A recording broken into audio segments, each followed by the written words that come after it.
सन 1875 में चलकड़ के एक निर्धन परिवार में एक शिशु का जन्म हुआ। बृहस्पतिवार को जन्म लेने के कारण इस बच्चे का नाम बिरसा रखा गया। किसे पता था कि एक दिन ये बालक जंगलों में रहने वाले समाज को उनके गौरव की याद दिलाने वाला बिरसा मुंडा बनेगा। बिरसा, बिरसा, कहाँ है रे तू? माँ, मैं इधर हूँ। तू फिर से अकेला जंगल में गया था? कहीं कोई बाघ भालू उठा ले जाता तो? माँ, तू फिक्र मत कर, ये जंगल मेरा दोस्त है, इसके सभी जानवर मेरे भाई। बिरसा पढ़ाई में तेज था और ये देखकर उसका दाखिला मिशनरी स्कूल में करवा दिया गया, लेकिन वहाँ पढ़ने के लिए उसको जबरन धर्म परिवर्तन करना पड़ा। बिरसा, यीशु के सिवाय कोई भगवान नहीं है। बिरसा, ईसाई धर्म का पालन करने से ही तुम्हारा उद्धार होगा, वरना बाकी वनवासियों की तरह जाहिल के जाहिल रह जाओगे।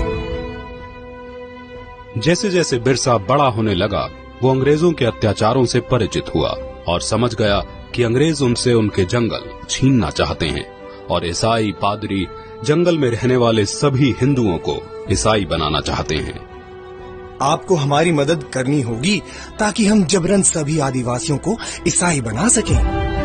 ये सब देख बिरसा ने ईसाई धर्म को त्याग दिया। हम आदिकाल से इन जंगलों में वास करते आए हैं, ये जंगल हमारे हैं। धर्म परिवर्तित करके अंग्रेज हमसे हमारे जंगल नहीं छीन सकते। भाइयों, अंग्रेजों के सामने मत झुको, आत्मसम्मान के लिए खड़े हो। बिरसा के अनुयायी गांव-गांव में जाकर बिरसा की इस शिक्षा का प्रचार करने लगे। उसके कहने से वनवासियों ने अंग्रेजों को लगान देना बंद कर दिया।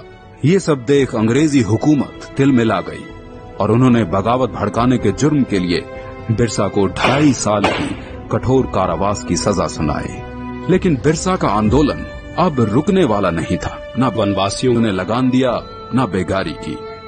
बिरसा के छूटने पर सारे वनवासी उसके गांव में इकट्ठा हो गए। बिरसा की क्रांति की पुकार से सिंह भूमि, चाईबासा और रांची के जंगल गूंज उठे।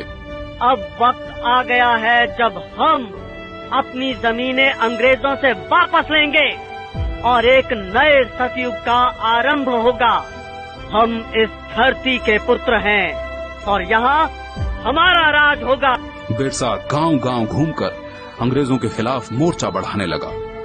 बिरसा के अनुयायी तीर कमान से लड़कर भी अंग्रेजों की बंदूकों पर भारी पड़ने लगे।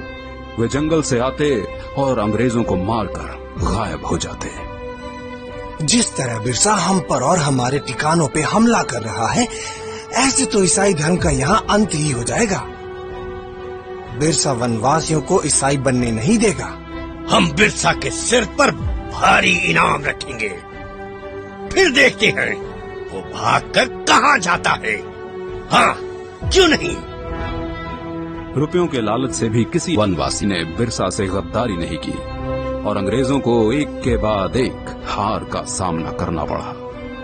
एक बार जंगल में खाना बनाने के धुएं से अंग्रेजों को बिरसा के ठिकाने का पता चल गया। सभी वनवासी सरदार बिरसा समेत पकड़े गए और उन्हें सख्त कारागार में डाल दिया गया।